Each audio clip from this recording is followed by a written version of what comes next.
Hello guys, आप सभी का बहुत बहुत स्वागत है आज के इस वीडियो में। और आज के इस वीडियो में हम हमारे गद्य संकलन का जो थर्ड चैप्टर है शरणागत, जिसे लिखा है वृंदावन लाल वर्मा जी ने, हम इसे देखने वाले हैं। ठीक है। अब इससे कि पहले मेन लेक्चर स्टार्ट हो, इस लेक्चर के रिगार्डिंग मैं कुछ बातें हैं जो कि बोल देना चाहता हूँ। देखिए, ये जो स्टोरी है इसमें कुछ खास वैसा, मैं अगर कहूँ तो कुछ वैसा हार्ड या फिर कुछ वैसा टफ, वैसा कुछ खास इसमें है नहीं। अगर आप इसे बिना वीडियो देखे भी रीडिंग करते हैं तो आपको ये अच्छा खासा समझ में आ जाएगा। तो इसीलिए मैं इसमें बहुत ज़्यादा इसका लाइन टू लाइन एक्सप्लेनेशन नहीं करूँगा, क्योंकि वो रिक्वायर्ड भी नहीं है। इसका अगर सिर्फ एक रीडिंग भी हो तो भी वो काफ़ी है, लेकिन हम इसको लाइन टू लाइन रीड जरूर करेंगे। और जहाँ पे भी मुझे लगता है कि ये पॉइंट इम्पॉर्टेंट है, इसको आपको समझाना ज़रूरी है, तो वहाँ पे मैं उस पॉइंट को समझा दूंगा। बाकी इस कहानी का कुछ खास वैसा there is no such difficult words कि उनको समझाने की ज़रूरत है। ठीक है, ओके। So let's start. तो ये जो कहानी है इसका नाम है शरणागत। अब शरणागत का मतलब क्या होता है? शरणागत का मतलब होता है एक ऐसा आदमी जो कि किसी की शरण में जाता है, मतलब जो कि किसी से शेल्टर मांगने जाता है। जैसे हम कहते हैं ना कि हम भगवान के शरण में जा रहे हैं, तो उसका मतलब क्या होता है? उसका मतलब ये होता है कि हम भगवान के पास जा रहे हैं, उनके पास रहने के लिए जा रहे हैं, उनसे मदद मांगने के लिए जा रहे हैं। तो शरणागत का भी मतलब यही होता है कि जो किसी दूसरे के पास जाकर आश्रय या फिर थोड़ी देर के लिए एक जगह मांगता है, उसे हम लोग शरणागत कहते हैं। ठीक है। तो ये भी जो कहानी है ये एक शरणागत को लेके ही है। ये कहानी एक रज्जब नाम के किसान की है और ठाकुर नाम का एक आदमी था। अब उसका पूरा नाम तो यहाँ पे नहीं बताया गया है, लेकिन उसका नाम ठाकुर था। तो ये इन दोनों की कहानी है और इसमें जो मेन थीम है वो शरणागत है। ओके, सो आइए इसको स्टार्ट करते हैं। रज्जब अपना रोजगार करके ललितपुर लौट रहा था। साथ में स्त्री थी और गांठ में 200-300 की बड़ी रकम। मार्ग बीहर था और सुनसान। ललितपुर काफ़ी दूर था, बसेरा कहीं ना कहीं लेना ही था, इसलिए उसने मड़पुरा नामक गांव में ठहर जाने का निश्चय किया। उसकी पत्नी को बुखार हो आया था, रकम पास में थी और बैलगाड़ी किराए पर करने में खर्च ज़्यादा पड़ता था, इसलिए रज्जब ने उस रात आराम कर लेना ही ठीक समझा। अब ये जो हमारा कहानी है इसका मेन कैरेक्टर रज्जब है और वो एक कसाई था जिसको इंग्लिश में बूचर कहा जाता है। जानवरों को मारना, खस्सी को, फिर मुर्गी को, ये सब जानवरों को मार के जो उनका मांस बेचता है उसे हम लोग कसाई कहते हैं। एंड ये रज्जब वही काम करता था। अब ये जो रज्जब है ये एक दिन अपना दिन भर का जो काम होता है वह करके यह ललितपुर लौट रहा था। ललितपुर इसका घर था और वो अपना सारा दिन भर का काम करके घर लौट रहा था और साथ में इसकी पत्नी भी थी और इसके पास 200-300 की बड़ी रकम, मतलब ये शायद उस दिन का इसका प्रॉफिट होगा या फिर रेवेन्यू होगा। तो वो 200-300 रुपये और अपनी पत्नी को साथ ले करके कहीं पे जा रहा था। कहीं पे नहीं, वो ललितपुर अपने घर जा रहा था और रास्ता जो था वो बहुत सुनसान था और इसीलिए उससे कहीं पे, मतलब पहले जो था वो सुनसान रास्तों पे चोर डाकू इन सब का डर बहुत ज़्यादा होता था। तो इसीलिए रास्ता सुनसान था तो उसको चोर डाकू का भी डर था और उसकी पत्नी को बुखार हो गया था। तो इसीलिए वह चाहता था कि वह कहीं पे आराम करे, लेकिन ऐसे तो कहीं पे आराम कर नहीं सकता, क्योंकि जो बीमार पत्नी है उसको लेके ऐसे ही आसमान के नीचे में रहना पॉसिबल नहीं था। तो वह ढूंढ रहा था कि कोई आदमी जो कि मड़पुरा गांव, मतलब मड़पुरा वो गांव का नाम था जहाँ से वो जा रहा था, मतलब जहाँ से वो पास कर रहा था उसके रास्ते में वो पड़ती थी वो गांव। तो वहाँ पे वह सोचता है कि मैं किसी के यहाँ पे रुक जाता हूँ, कल सुबह फिर से चला जाऊँगा और शायद मेरी पत्नी का जो तबीयत है वह भी ठीक हो जाएगा। तो यही सोच कर जो हमारा रज्जब है वह इसी बात को निर्णय करता है और वो यह सोचता है कि मैं कहीं पे रुक जाऊंगा, ठीक है। और मैं आपको बता देता हूँ कि रज्जब जो है वह अपने गांव ललितपुर पैदल ही जा रहा था। उसके पहले ऐसे ही होता था कि पहले उतने तो गाड़ी जो आजकल की तरह ऑटो हैं, फिर उसके बाद ओला उबर है, ये सब तो उस टाइम पे था नहीं। तो उस टाइम पे था भी अगर तो लोगों के पास इसके पे लिए पैसे नहीं हुआ करते थे, तो लोग पैदल ही जाते थे, पैदल ही। मेरे गांव में भी बहुत लोग पैदल ही, बहुत आजकल तो ये उतना नहीं होता है, लेकिन पहले बहुत लोग 10-10 15-15 किलोमीटर पैदल ही चल जाया करते थे। तो यह रज्जब भी जो था यह अपने काम से अपने घर पैदल वापस आ रहा था। इसके पास इसकी पत्नी थी और 200-300 रुपए भी थे, ठीक है। और 200-300 रुपए उस टाइम में बहुत ज़्यादा हुआ करते थे। तो वह सोचता है कि यहाँ पे चोर डाकू का भी जो डर है वो मुझे सता रहा है और पत्नी भी बीमार है, तो कहीं पे मैं एक शरण ले लेता हूँ, मैं किसी के यहाँ रुक जाता हूँ। परंतु ठहरता कहाँ, जात छिपाने से काम नहीं चल सकता था। उसकी पत्नी नाक और कानों में चांदी की बालियां डाले थी और पैजामा पहने थी। इसके सिवाय गांव के बहुत से लोग उसको पहचानते भी थे। वह उस गांव के बहुत से कर्मण्य और अकर्मण्य ढोर खरीदार ले जा चुका था। अब ये जो रज्जब था वह चाहता तो था कि किसी के यहाँ रुक जाए, लेकिन अब जो प्रॉब्लम थी वो ये थी कि वह एक कसाई था। और कसाई तो था ही, उसके ऊपर से वह एक मुसलमान था। और पहले ये हिंदू मुसलमान बहुत ज़्यादा होता था, यहाँ तक कि आज भी होता है। आज भी गांव में हिंदू मुसलमान अच्छा खासा है। तो उसी पे यह सोचता है कि मैं सोच तो ले रहा हूँ कि किसी के यहाँ पे रुक जाऊँगा, फिर कल सुबह निकल जाऊँगा, लेकिन मैं रुकूँगा कहाँ। मैं तो एक कसाई हूँ और कसाई का जो काम होता है वह एक बहुत उसको बहुत खराब काम माना जाता था, आज भी माना जाता है। तो उसी पे वो सोचता है कि मेरा जो काम है उसे लोग मानते नहीं हैं, अच्छा काम नहीं मानते हैं लोग, मुझे अच्छा लोग नहीं मानते, तो मैं रुकूंगा कहाँ पे। और अगर मैं किसी को कुछ बोल भी दूं कि मैं रजब नहीं, वो अगर नाटक भी करता है कि वह एक हिंदू है, तो वो भी नहीं हो सकता था, क्योंकि उसकी जो बीवी थी उसने चांदी, उसकी बीवी जो थी उसने पैजामे पहने हुए थे और चांदी का जेवर जो था उसने वह पहना हुआ था। तो ये जो था ये एक मुस्लिम औरत की पहचान होती है। आप उस टाइम पे, यहाँ तक कि आज भी होता है कि गांव में हिंदू औरतें जो है वो उतना ज़्यादा पैजामा पहनना वो लोग प्रीफर नहीं करती हैं। जब वो लोग कुंवारी रहती हैं तब तक ठीक है, लेकिन एक बार शादी हो जाने के बाद कोई भी अपना पैजामा नहीं पहनता। ये बहुत कम देखा जाता है। मेरे गांव में भी है और बहुत सारे गांव में है। यूपी बिहार के साइड के मैं गांव की बात कर रहा हूँ। आप अगर हरियाणा में जाएंगे तो वहाँ पे सब पैजामा पहनते हैं, लेकिन यूपी बिहार का ही यह कहानी है। तो इसीलिए यहाँ पे जो उसने ये जो पैजामा पहना हुआ था उसे कोई भी देख के बता देता कि यह मुसलमान है और कोई उसे अपने घर पे शरण नहीं देता। ऊपर से इसके बाद भी ये था कि वो जिस गांव से जा रहा था, वह जो उस गांव से जा रहा था जिसका नाम मरपुरा था, तो क्योंकि वह कसाई था तो पहले ये बहुत ज़्यादा होता था कि लोग क्या करते थे कि अपने घर में अगर अपने घर में भी नहीं, होता क्या था कि ये जो छोट जाति के लोग होते हैं, जो मुसहर समाज होता है, जो डोम समाज होता है, तो ये लोग के घर में बकरी बहुत ज़्यादा पैदा होती है। ये लोग बकरी पालते थे और बकरी में से जब मेल बकरा पैदा होता था तो उस समय पे ये लोग उसको बेच देते हैं। और मैक्सिमम केसेस में ये जो बकरा है ये किसी मुसलमान को ही, ये किसी कसाई को ही बेचा जाता था।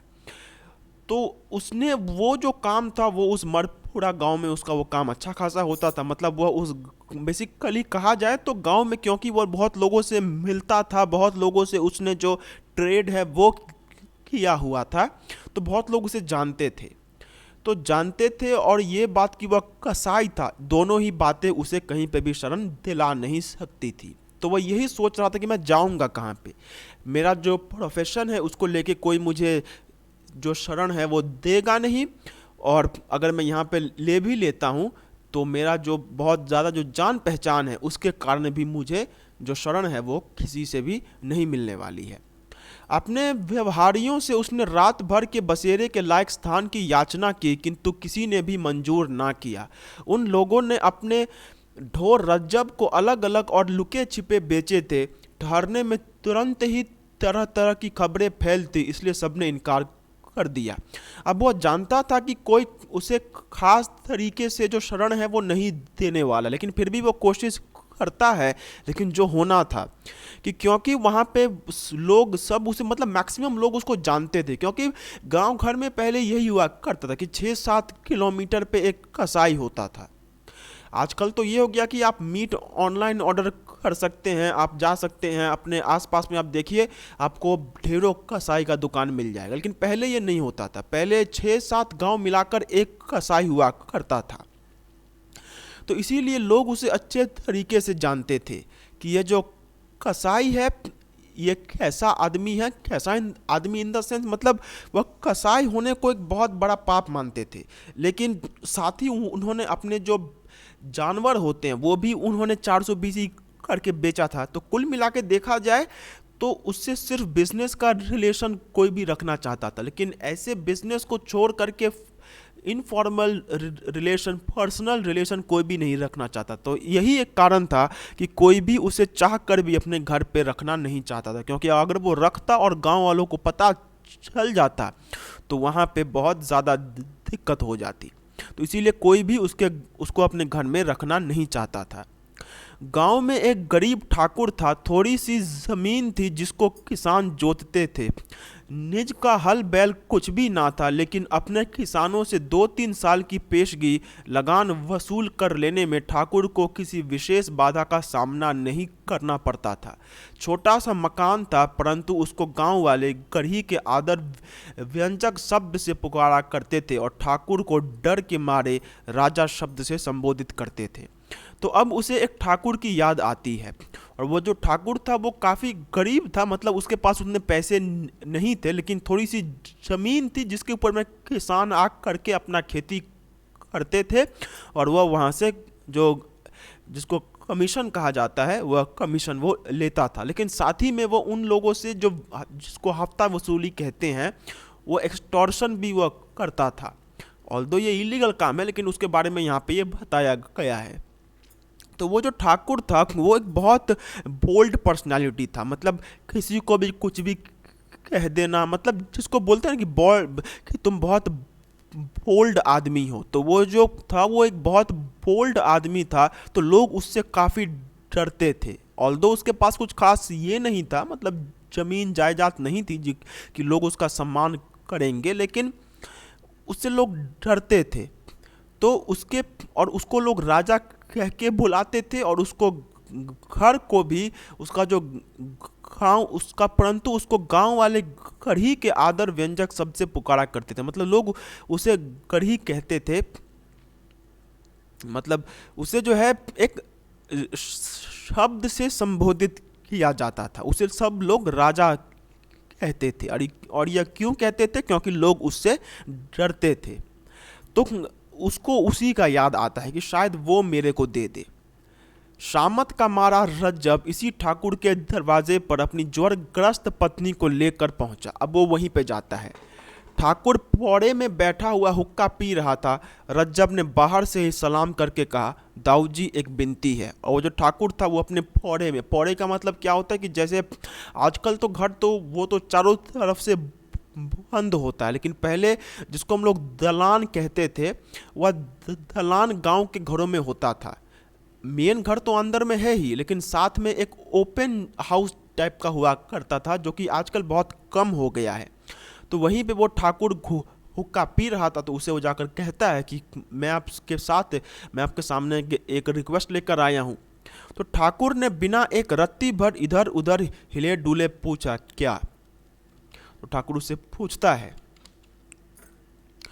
रज्जब बोला, मैं दूर से आ रहा हूँ, बहुत थका हुआ हूँ, मेरी औरत को जोर से बुखार आ गया है, जाड़े में बाहर रहने से ना जाने इसकी क्या हालत हो जाएगी, इसलिए रात भर के लिए कहीं 2 हाथ जगह दे दीजिए। तो रज्जब उसे रिक्वेस्ट करता है कि मैं बहुत दूर से आ रहा हूँ, ठंड काफ़ी है, मेरी औरत को तबीयत भी खराब है, तो आप लोग अगर मुझे थोड़ी देर के लिए थोड़ी सी जगह दे सकते हैं तो बहुत अच्छा रहेगा। कौन लोग हो? ठाकुर ने प्रश्न किया। हूँ तो कसाई, रज्जब ने सीधा उत्तर दिया। चेहरे पर उसके बहुत गिड़गिड़ाहट थी। अब रज्जब को जो जब वो पूछता है तो जानता था वह कि कसाई बोलूँगा तो लोग उतने खुश नहीं होंगे, तो इसलिए उसने बहुत डरते हुए स्वर में कहा कि मैं कसाई हूँ। ठाकुर की बड़ी बड़ी आंखों में कठोरता छा गई। बोला, जानता है यह किसका घर है? यहाँ तक आने की हिम्मत कैसे की तूने? अब वो गुस्सा जाता है, क्योंकि जब कसाई कोई हिंदू के घर में जाएगा, वह भी शरण मांगने के लिए, तो यह तो एक बहुत बड़ी बात हो जाएगी। तो रज्जब कहता है, यह राजा का घर है, इसलिए शरण में आया हूँ। अब क्योंकि सब उसे राजा राजा कह के बुलाते थे, तो रज्जब उसे थोड़ा सा तेल लगाकर वह चाहता था कि उसके पास शरण मिल जाए, क्योंकि रज्जब एक बहुत ख़राब हालत में था। तो वह चाहता था कि कुछ भी हो जाए, लेकिन उसे बस एक शरण मिल जाए तो बहुत अच्छा रहेगा। तो वह कहता कि एक राजा का घर है और मैं यहाँ पे शरण लेने आया हूँ। तो तुरंत ठाकुर की आंखों की कठोरता गायब हो गई। जरा नरम स्वर में बोला, किसी ने तुमको बसेरा नहीं दिया? तो अब ठाकुर थोड़ा सा, मतलब जब उसको राजा कह के वो बुलाता है तो वो थोड़ा सा नरम दिल हो जाता है। वो उससे पूछता है कि तुमको क्या किसी ने भी रहने को नहीं दिया?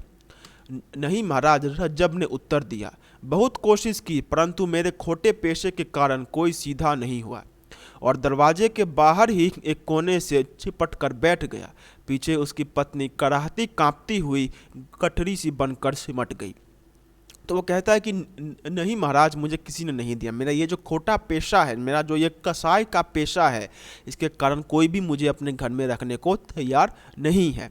और वह जाकर दरवाज़ा जो था, मेन गेट जो था, उसके वह कोने में बैठ जाता है। और उसकी जो पत्नी है, वह उसको ठंड लग रही थी, क्योंकि उसे बुखार था। एक तो ठंड का मौसम, ऊपर से बुखार, तो इसीलिए इतनी बड़ी प्रॉब्लम थी। नहीं तो अगर गर्मी का मौसम होता तो इतना ज़्यादा प्रॉब्लम नहीं होता।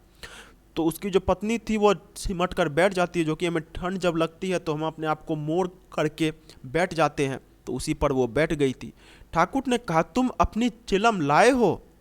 हाँ सरकार, रज्जब ने उत्तर दिया। ठाकुर बोला, तब भीतर आ जाओ और तम्बाकू अपनी चिलम से पी लो, अपनी औरत को भी भीतर कर लो, हमारी पौड़ के एक कोने में पड़े रहना। अब ठाकुर उसको पूछता कि तुम अपनी चिलम तो लाए हो ना, क्योंकि गांव घर में चिलम पीना एक बहुत बड़ी बात हुआ करती थी।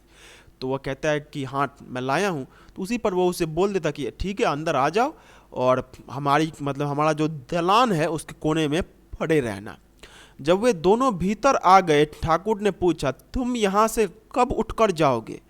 जवाब मिला, अंधेरे में ही महाराज, खाने के लिए रोटियां बांधे हूँ, इसलिए पकाने की जरूरत ना पड़ेगी। अब उससे वह पूछ लेता है कि तुम लोग जाओगे कब, क्योंकि वह जानता था कि कसाई है, तो उसको क्योंकि उसने उसे राजा कहा था, इसलिए वो उसे रखने को तो तैयार हो गया था।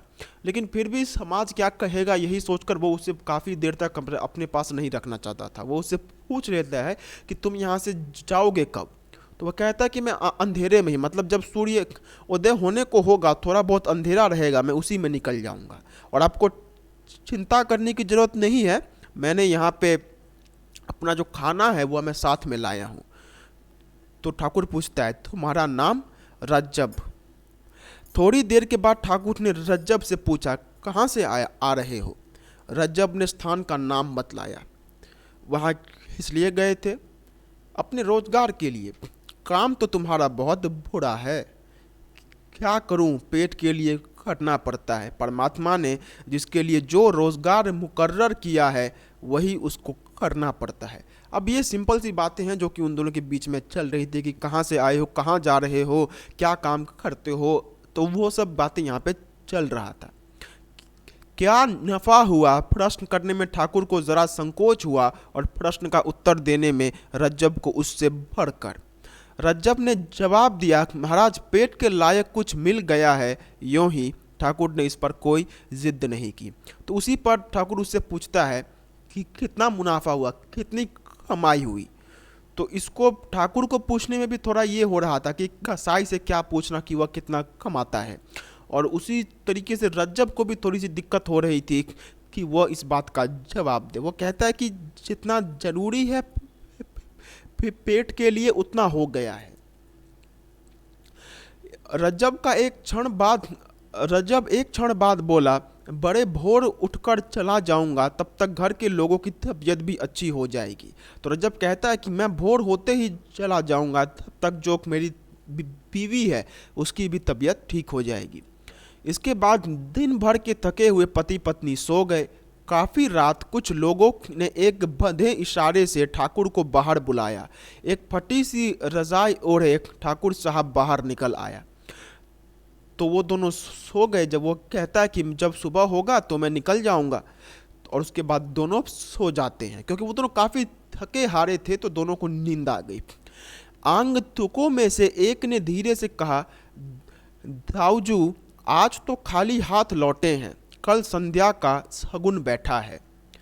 तो उसी पर वो मतलब वो बेसिकली ये जो ठाकुर था वो भी उस गैंग का मेंबर था जो कि रास्ते पर लोगों को लूटा करते थे। ये पहले बहुत हुआ करता था। तो उसी पर उसके जो साथी थे वो उससे कहने आए थे कि आज शायद वो नहीं गया होगा लूटने, तो उसके साथी लूट कर आ रहे थे। तो वो उससे कहता है कि आज तो कुछ खास नहीं हुआ, लेकिन कल कुछ होने की उम्मीद है। हाँ, ठाकुर ने कहा, आज ज़रूरत थी, खैर कल देखा जाएगा। कोई उपाय किया था? तो ठाकुर कहता है कि ठीक है, आज वैसे पैसों की ज़रूरत थी, लेकिन कोई दिक्कत नहीं है, कल देख लेंगे। तो कहता कि क्या तुमने इसके लिए कुछ किया था? मतलब क्या तुमने सच में उससे पैसे लेने की कोशिश की थी? हाँ, आगंतुक बोला, एक कसाई रुपए की मोट बांधे इसी ओर आया है, परंतु हम लोग ज़रा देर में पहुँचे, वह खिसक गया, कल देखेंगे ज़रा जल्दी। अब यहाँ पे वो जो लोग हैं वह कसाई के बारे में, मतलब वो लोग रजब के बारे में ही बात करते हैं। शायद उन लोगों ने रजब को देख लिया होगा कि वह इतने पैसे लेकर जा रहा है, तो उसी पर वह उनसे कहता है कि आज तो कसाई को देखा था, वह तो बच के निकल गया, लेकिन कल देख लेंगे। तो उसी पर ठाकुर जी कहते हैं, कसाई का पैसा ना छुएंगे। तो वह ठाकुर कह देता है कि नहीं नहीं नहीं, कसाई का पैसा नहीं, कसाई का पैसा लेके हम लोग क्या करेंगे।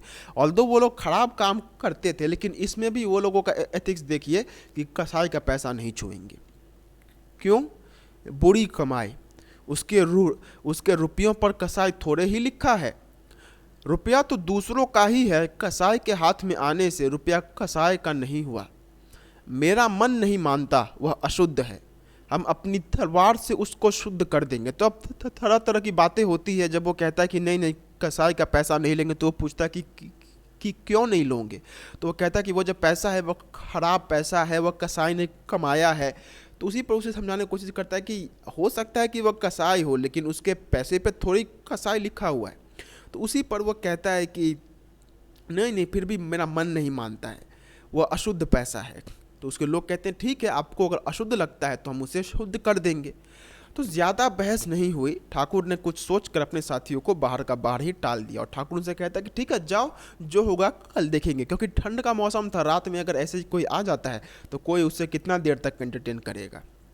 भीतर देखा कसाई सो रहा था, उसकी पत्नी भी, ठाकुर भी सो गया। और ठाकुर अंदर आकर जब देखता है कि सब सो गए हैं तो वो भी जाकर सो जाता है। सवेरा हो गया, परंतु रजब ना जा सका। उसकी पत्नी का बुखार तो हल्का हो गया था, परंतु शरीर भर में पीड़ा थी और वह एक कदम भी नहीं चल सकती थी। अब सुबह हो जाता, लेकिन रजब फिर भी नहीं जाता है। उसकी पत्नी की तबीयत खराब होने के कारण वो दोनों वहीं पर रुक जाते हैं। ठाकुर उसे वहीं ठहरा हुआ देखकर कुपित हो गया, और ये देखकर ठाकुर गुस्सा हो जाता है, क्योंकि जाहिर सी बात है कि एक कसाई को अपने घर में उतने देर तक रखने को किसका मतलब ये रहेगा, किसको अच्छा लगेगा कि एक कसाई उसके घर में इतने समय तक रहे। तो रजब ने बोला, मैंने खूब मेहमान इकट्ठे किए हैं, गांव भर थोड़ी देर में तुम लोगों को मेरी पौड़ में टिका हुआ देखकर तरह तरह की बकवास करेगा, तुम बाहर जाओ इसी समय। तो रजब से वह कहता है कि मैंने भी बहुत अच्छे सारे मेहमान रखे हुए हैं कि तुम लोग अभी तक यहीं पे ही हो। अब गांव के कुछ लोग आएंगे और देखो क्या क्या बातें करते हैं, तुम लोग चले जाओ यहाँ से अभी। तो रजब ने बहुत विनती की, किंतु ठाकुर ना माना। यद्यपि गांव उसके दबदबे को मानता था, परंतु अव्यक्त लोक मत को का दबदबा उसके मन पर भी था, इसलिए रज्जब गांव से बाहर सपत्नी एक पेड़ के नीचे जा बैठा और हिंदू मात्र को मन ही मन कोसने लगा। अब जब ठाकुर ने कहा कि तुम लोग बाहर चले जाओ, तो रज्जब चाहता तो था कि वो मतलब रज्जब ने विनती की कि नहीं नहीं हमें मत भेजिए, लेकिन फिर भी वो ठाकुर जो था वो जानता था कि अगर वो उसे नहीं भी भेजता है तो कोई उसे कुछ बोलेगा नहीं कि ठाकुर साहब अपने अपने घर में कसाई को रखा हुआ है। लेकिन फिर भी एक एथिक्स के तरीके से, एक मॉरल वैल्यूज़ के तरीके से वो लोग उसे भेजना नहीं, मतलब वो उसे चाहता था कि वो बाहर भेज दे, और आखिरकार वो रज्जब को बाहर कर ही देता है। क्योंकि ऑल्दो उसे कोई कुछ कहता नहीं, अगर उसे वो रहने देता भी, लेकिन फिर भी कि लोग कुछ कहेंगे तो उसका अपने पर उसे शायद कुछ लग गया होगा, इसलिए उसने रज्जब को उस अवस्था में भी बाहर कर दिया।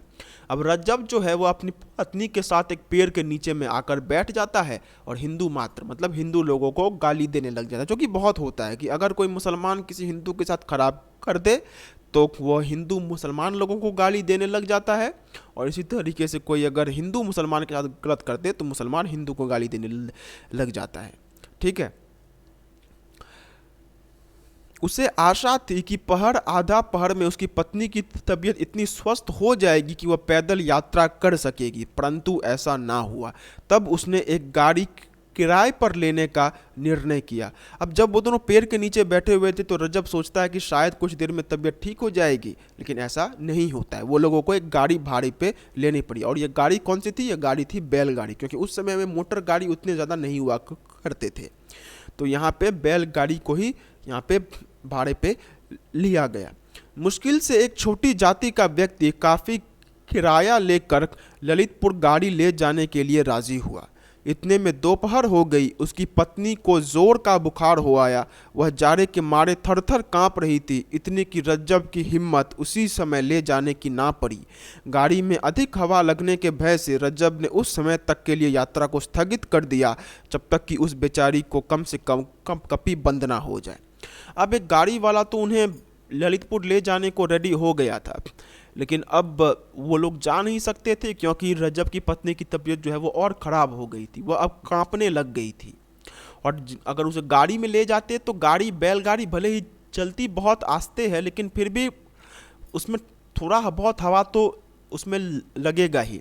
तो इसीलिए रज्जब जो है वो थोड़ी देर के लिए रात यात्रा को रोक देता है। वो यह सोचता है कि जब तक इसकी कपकपी ना बंद हो जाए तब तक हम लोग यहाँ से नहीं जाएंगे। तो ऐसे ही करके दोपहर भी बीत जाता है। घंटे डेढ़ घंटे बाद उसकी कपकपी बंद हो गई, परंतु ज्वर बहुत तेज हो गया। रज्जब ने अपनी पत्नी को गाड़ी में डाल दिया और गाड़ी वाहन से जल्दी चलने को कहा। अब कुछ देर बाद उसकी पत्नी की जो कपकपी होती है, जो कांपना होता है, वह तो बंद हो जाता है, लेकिन जो बुखार है वह कम नहीं होता है। फिर भी वो उसे गाड़ी में बिठा देता है और आगे चलने को कहता है। अब गाड़ी वाहन बोलता है, दिन भर तो यहीं लगा दिया, अब जल्दी चलने को कहते हो। और गाड़ी वाला भी अब नखरे दिखाने लग जाता है कि आधा समय तो मेरा यहाँ पे बर्बाद हो गया, मतलब वो और पैसे मांग रहा था। रज्जब ने मिठास के स्वर में उससे फिर जल्दी करने के लिए कहा। वह बोला, इतने किराए में तो काम नहीं चल सकेगा, आप अपना रुपया वापस लो, मैं घर जाता हूँ। तो वो उसे कहता है कि इतने रुपयों में नहीं चल सकता है, मेरा ओवर टाइम हो जाएगा, इसलिए मुझे और पैसे चाहिए। अब रज्जब इस बात पर गुस्सा जाता है। रज्जब ने दांत पीसे कुछ क्षण चुप रहा, सचेत होकर कहने लगा, भाई आफत सबके ऊपर आती है, मनुष्य मनुष्य को सहारा देता है, जानवर तो देते नहीं। तुम्हारे भी बाल बच्चे हैं, कुछ दया के साथ काम लो। अब रज्जब को गुस्सा तो बहुत आ रहा था, क्योंकि वो जो कसाई था, तो कसाई होते होते ये चीज़ हो जाती है कि गुस्सा बहुत ज़्यादा आने लग जाता है। तो फिर भी वो अपने गुस्से को कंट्रोल करके कहता है कि आज मैं मुश्किल में हूँ, कभी तुम मुश्किल में हो जाओगे। इंसान ही इंसान का मदद करता है, तो तुम भी थोड़े अपने तरफ से थोड़ा दया दिखाओ और चलो हमारे साथ। कसाई को दया पर व्याख्यान देते सुनकर गाड़ीवान को हंसी आ गई। और कसाई जैसा आदमी अगर किसी के ऊपर में दया करने को कहता है तो ये तो जाहिर सी बात है, ये एक आयरनी ही होगी। तो उसी पर वो जो आदमी है वो हंस देता है। उसको टस से मस ना होता देखकर रज्जब ने और पैसे दिए, तब उसने गाड़ी हाँकी और आखिर में उस रज्जब को बेसी पैसा देना ही पड़ा। 5-6 मील चलने के बाद संध्या हो गई। गांव कोई पास में ना था। रज्जब की गाड़ी धीरे धीरे चली जा रही थी। उसकी पत्नी बुखार में बेहोश सी थी। रज्जब ने अपनी कमर टटोली। रकम सुरक्षित बंधी पड़ी थी और ऐसे ही वो लोग धीरे धीरे करके जा रहे थे। रज्जब को स्मरण हो आया कि पत्नी के बुखार का कारण आंटी का कुछ बोझ कम कर देना पड़ा है और उसे स्मरण हो आया गाड़ीवान का वह एक हट जिसके कारण उसको कुछ पैसे व्यर्थ ही और दे देने पड़े थे। उसे गाड़ीवान पर क्रोध था, परंतु उसको प्रकट करने की उस समय उसके मन में इच्छा ना थी। तो जब वो जा रहा था तो रज्जब अलग अलग तरीके की बातें सोचता है कि इसके बुखार के कारण मुझे अच्छा खासा पैसा खर्च कर देना पड़ा है, इसके बुखार के कारण ही मुझे यह गाड़ी भाड़े पे लेनी पड़ी, नहीं तो मैं गाड़ी भाड़ा पे कभी भी नहीं लेता। और उसी के साथ साथ वह यह भी सोचता है कि इसने मुझसे और भी पैसे ले लिए। अब उसे गुस्सा तो आ रहा था कि इसने कैसे बेसी पैसे ले लिए, लेकिन वो कुछ कर नहीं सकता था इसको लेकर। वह उस टाइम अपना गुस्सा दिखाना नहीं चाहता था। बातचीत करके रास्ता काटने की कामना से उसने वार्तालाप आरंभ किया। तो यहाँ पर जो उन दोनों के बीच में रज्जब और वो जो गाड़ी चालक था उसके बीच में जो वार्तालाप है वो शुरू हो जाता है। गांव तो यहाँ से दूर मिलेगा, बहुत दूर, वहीं ठहरेंगे। किसके यहाँ? किसी के यहाँ भी पेड़ के नीचे कल सवेरे ललितपुर चलेंगे। अब वो दोनों बातें कर रही थी, गांव तो दूर होगा तो शायद किसी के यहाँ ठहरना होगा।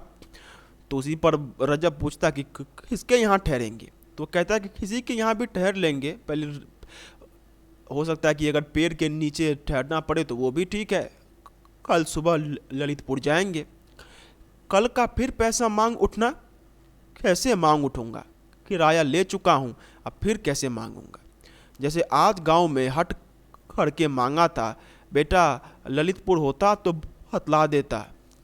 तो उसी पर वो कहता है कि कल का पैसा फिर से मांगोगे? तो वो कहता है कि नहीं नहीं ऐसा नहीं है। तो बोला आज कैसे पैसे मांग लिए थे?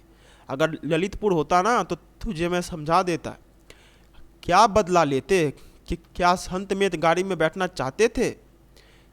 अब वो उसे कहता है कि क्या ही कर लेते अगर मैं ललितपुर में होता तो उस पर जो रज्जब है वो गुस्सा आ जाता है। क्यों बे, क्या रुपया देकर भी संत मेत का बैठना कहता है? जानता है मेरा नाम रज्जब है, अगर बीच में गड़बड़ करेगा तो साले को यूं ही छुरी से काट कर कहीं फेंक दूंगा और गाड़ी लेकर ललितपुर चल दूंगा। अब रज्जब जो नहीं कहना चाहता था वही उसके मुंह से निकल गया कि जानता है मैं कौन हूँ, मैं कसाई हूँ, और अगर बेसी बोलेगा तो यहीं पे तेरे को काट के फेंक दूंगा और गाड़ी लेकर निकल जाऊंगा।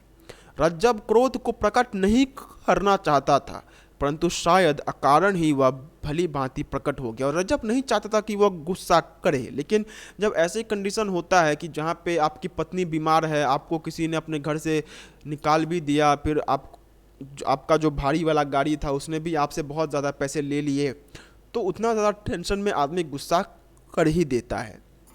गाड़ीवान ने इधर उधर देखा, अंधेरा हो गया था, चारों ओर सुनसान था, आसपास झाड़ी खड़ी थी, ऐसा जान पड़ता था कहीं से कोई अब निकला और अब निकला। रज्जब की बात सुनकर उसकी हड्डी हड्डी कांप गई, ऐसा जान पड़ा मानो फसलियों ने उसकी ठंडी छुरी छू रही हो। तो यहाँ पे वो उसे जब पता चलता है कि रज्जब एक कसाई है तो वो बहुत ज़्यादा डर जाता है, क्योंकि उसे सही में ये डर लग रहा था कि कहीं रज्जब उसे सही में ना मार दे। और वो ऐसे ही धीरे धीरे गाड़ी लेकर जा तो रहा था, लेकिन वो जो रास्ता था वह रास्ता सुनसान था और ऐसा लग रहा था कि अब कोई डाकू हमला करेगा तो अब कोई डाकू हमला करेगा। लेकिन फिर भी वह धीरे धीरे गाड़ी को लेकर जा रहा था। गाड़ीवान चुपचाप बैलों को हाँकने लगा। उसने सोचा गांव आते ही गाड़ी छोड़कर नीचे खड़ा हो जाऊंगा और हल्ला गुल्ला करके गांव वालों की मदद से अपना पीछा रज्जब से छुड़ाऊंगा। रुपए पैसे भले ही वापस कर दूंगा, परंतु और आगे ना जाऊंगा, कहीं सचमुच मार्ग में ना मार डाले। और उसे इतना ज़्यादा डर लग रहा था उस गाड़ी वाले को कि वह यह कहता है कि मैं अब गाड़ी लेकर जाऊंगा तो जरूर, लेकिन किसी गांव आते ही गाड़ी से उतर जाऊंगा और हल्ला गुल्ला मचाऊंगा। मतलब वो लोग अभी जहां जा रहे थे वो तो एक सुनसान इलाका था, लेकिन वह यह कहता है कि मैं बाद में जब मुझे कोई अच्छा खासा गांव मिल जाएगा तो उस समय मैं वहाँ उस पे से उतर जाऊंगा और जो भी लोग होंगे उनसे मदद मांगूंगा और इस रज्जब से भी अपना पीछा छुड़वा लूंगा, क्योंकि उसे डर था कि रज्जब कसाई कहीं उसे सचमुच ही ना मार दे। गाड़ी थोड़ी दूर और चली होगी कि बैल ठिठक कर खड़े हो गए। रज्जब सामने ना देख रहा था, इसलिए जरा कड़क कर गाड़ीवान से बोला, क्यों बे बदमाश, सो गया क्या? और गाड़ी ऐसे ही धीरे धीरे करके आगे जा रही थी और वहाँ पे वह गाड़ी रुक जाती है अचानक से। तो रज्जब पूछता है कि क्यों रे, सो गया क्या?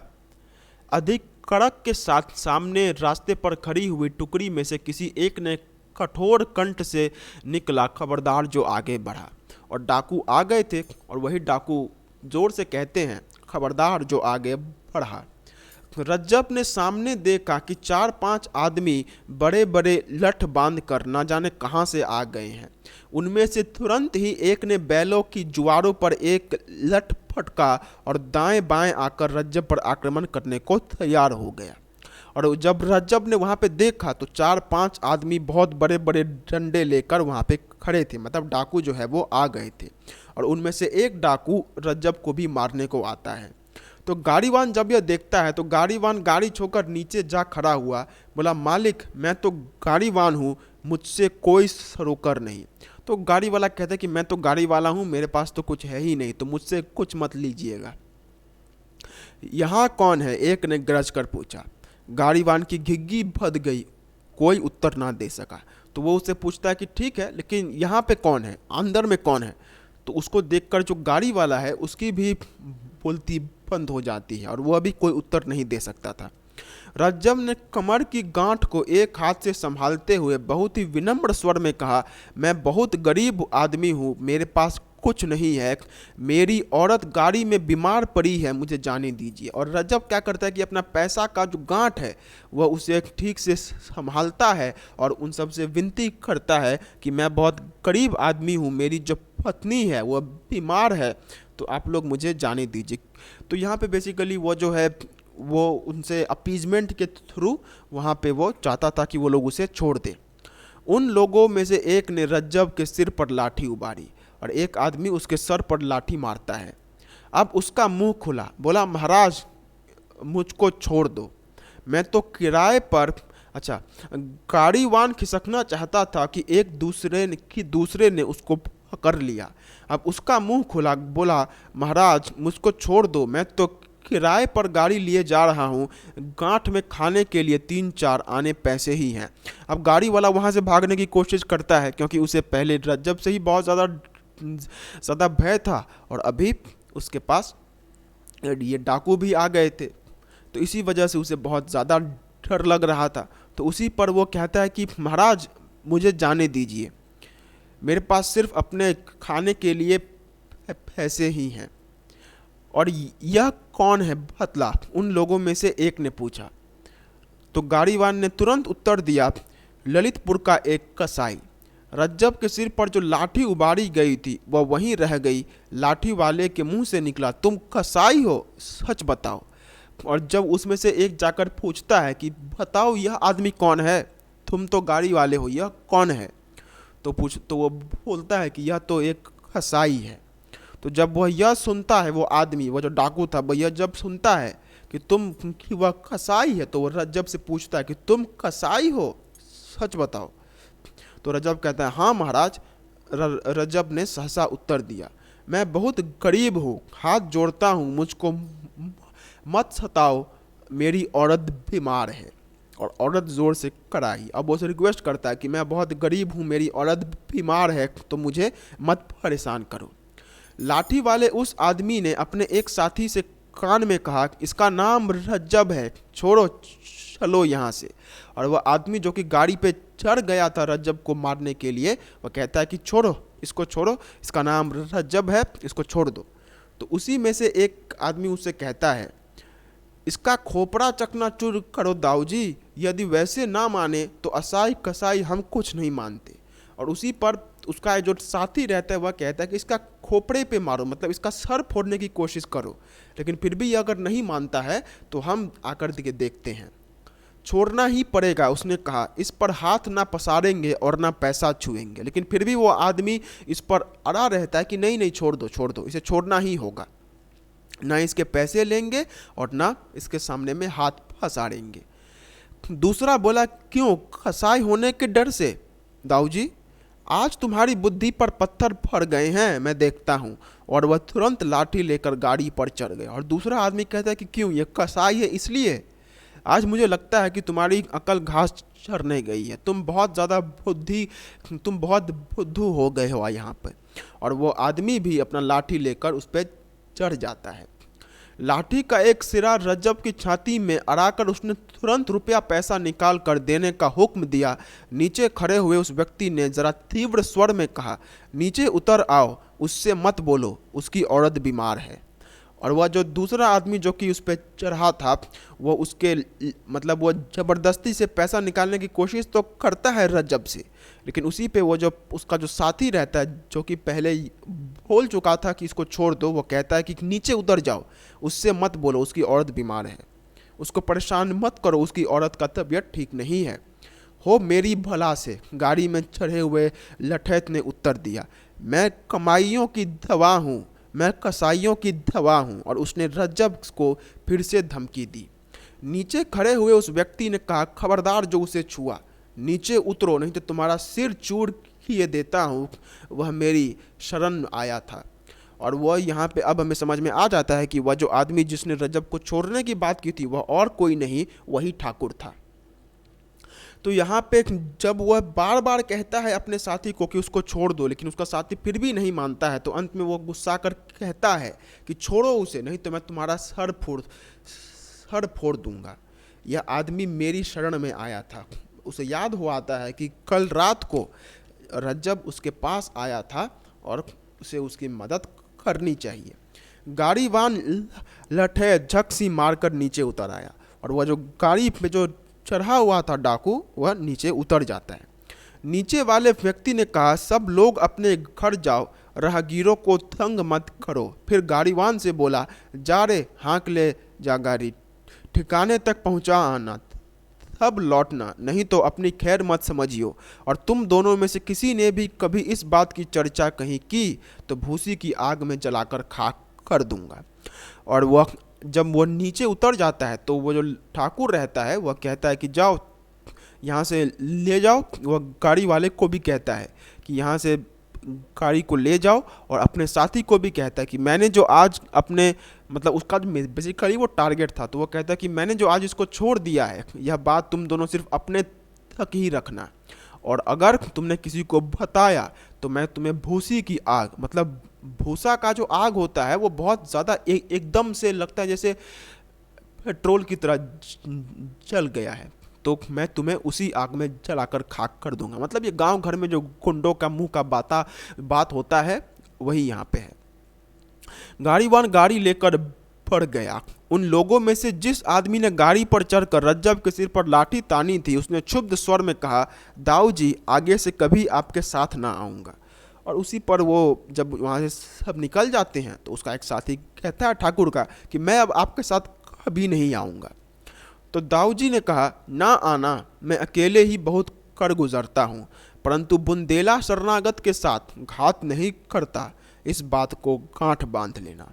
और उसी पर वो ठाकुर कहता है कि ठीक है, अगले से टाइम से मत आना मेरे साथ, लेकिन यह बात भी जान कर रखो कि ये बुंदेला मतलब जो बुंदेलखंड के लोग होते हैं उन्हें बुंदेला कहा जाता है। तो ये जो बुंदेला ठाकुर है, यह कभी भी उसको परेशान नहीं करता है जो कि उसके पास मदद मांगने आया था। ओके, तो ये कहानी था। इस कहानी का हमने basically line to line explanation हमने आखिरी में कर ही दिया। क्या करें, आदत से मजबूर हैं, बट आप सभी के लिए ही बढ़िया हुआ है। ओके, सो मिलते हैं एक अगले वीडियो में एक अगले लेक्चर के साथ। तब तक के लिए do take very good care of yourself and yes, इसको आप एक बार फिर से देख लीजिएगा, मतलब स्टोरी को एक बार रीड कर लीजिएगा। ओके, सो मिलते हैं अगले वीडियो में। तब तक के लिए बहुत बहुत ख्याल रखिए। जय हिंद।